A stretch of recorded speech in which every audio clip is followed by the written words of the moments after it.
Voilà, maintenant nous allons donc passer à l'évolution du management et donc l'objectif de cette partie est de voir un peu comment le management évolue ou a évolué entre le début du XXe siècle, c'est-à-dire la révolution industrielle, et jusqu'à nos jours, et voir un petit peu quels sont les éléments ou les liens fondamentaux qui relient un petit peu les idées d'organisation de la production et du management d'une manière générale dans l'entreprise. Alors, on va démarrer par une ligne de temps. Et cette ligne de temps, donc, on l'a fait partir en 1900. Et en 1900, donc, on essaye de s'organiser dans la production.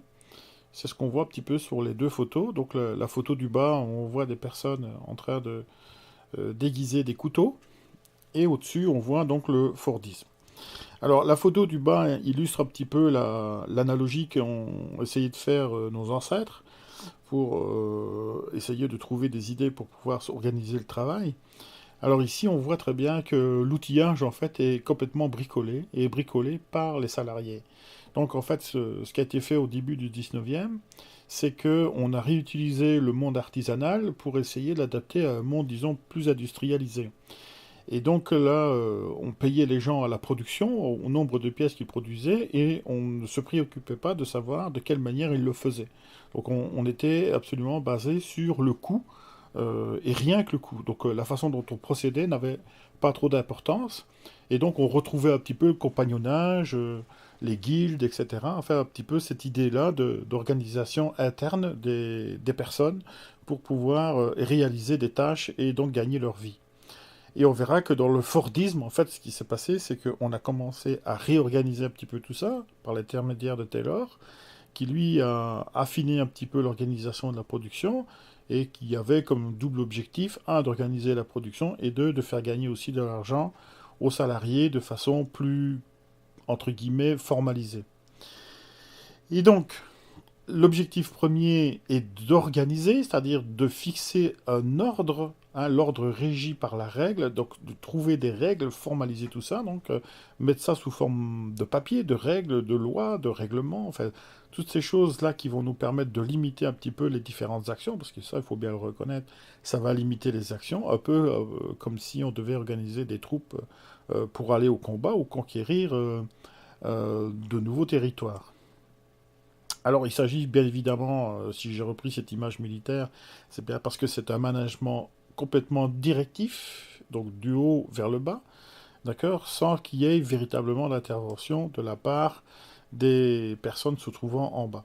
Donc c'est une approche pardon, purement rationnelle, donc c'est d'ailleurs la raison pour laquelle on l'a appelée organisation scientifique du travail, et on pensait à l'époque que tout pouvait se régler par la science, c'est-à-dire par simplement la récolte d'informations, alors qui était évidemment très succincte, mais qui permettait, selon eux, d'avoir une idée de ce qui se faisait dans l'entreprise.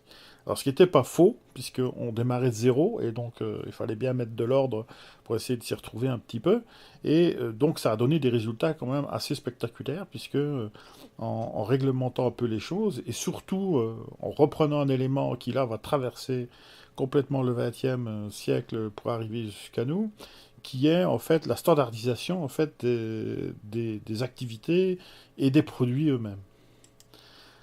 Alors si on passe maintenant en 1930, il y a une première évolution, donc il y a eu une expérience quand même de fait sur cette organisation scientifique du travail, et donc on s'est aperçu en fait que les personnes qui travaillent euh, ne sont pas des machines, d'accord? Donc on ont un cerveau et que, bah, bien sûr, ce cerveau n'est pas tellement utilisé, il est surtout repris comme une espèce de force de travail, une force physique, hein, ça s'entend, et donc ce n'est pas quelque chose qui est extensible à l'infini.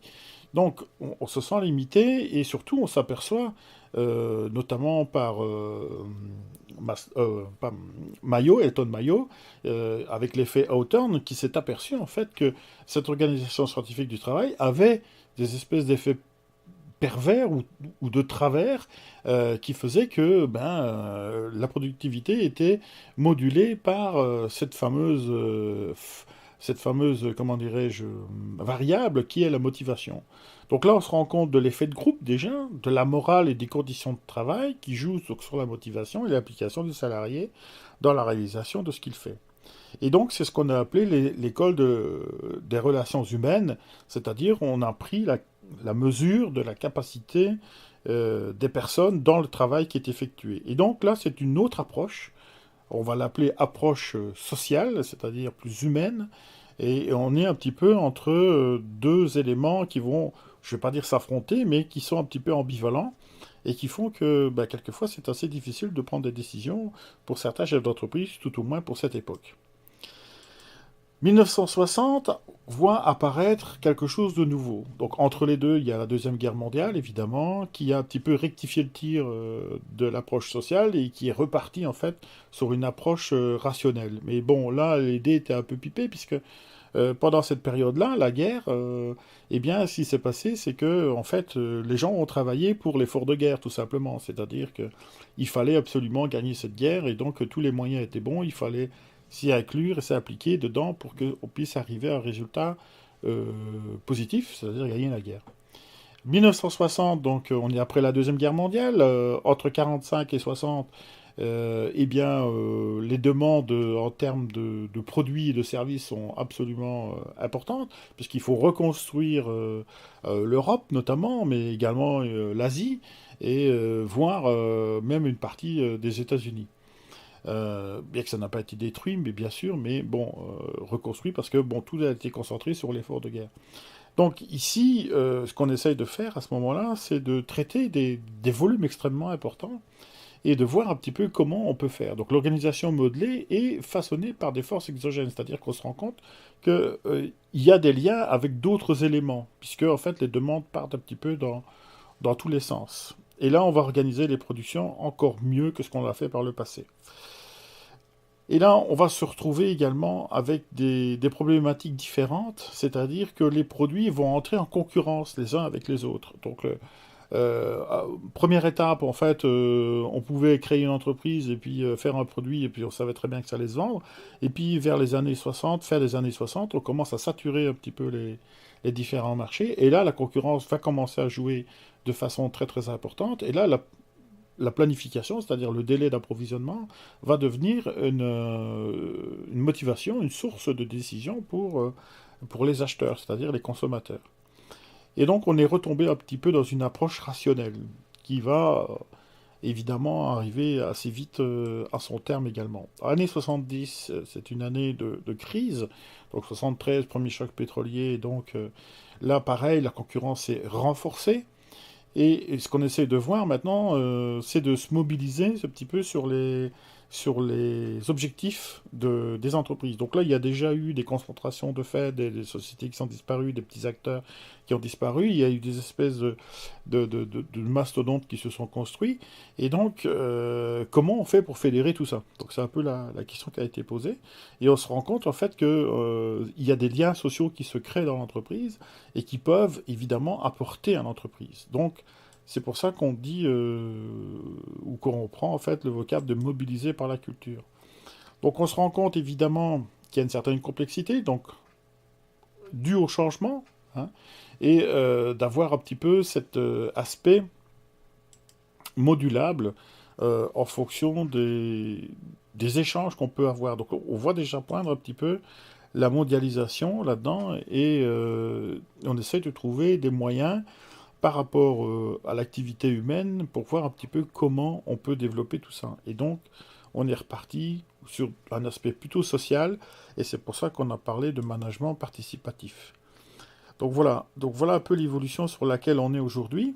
On est sur cette évolution où on essaye de parer aux inconvénients extérieurs par une mobilisation interne. Alors c'est l'objet du Lean notamment, ou de la TPS, par exemple, mais également aujourd'hui, disons plutôt pour le 21e siècle, bien que ça a démarré au 20e, fin du 20e, mais aujourd'hui, dans les années à partir de 2015 à peu près en France, on a vu apparaître quelque chose de nouveau qu'on a appelé la holacratie, c'est-à-dire le chamboulement un petit peu des responsabilités à prendre dans l'entreprise, où chacun est acteur de ce qu'il fait, il doit participer à l'activité de l'entreprise, donc il n'y a plus de système top-down, on est plutôt dans le up, hein, ou bottom-up plus exactement, où on essaye de faire participer tout le monde à l'intérêt commun, c'est-à-dire gagnant-gagnant.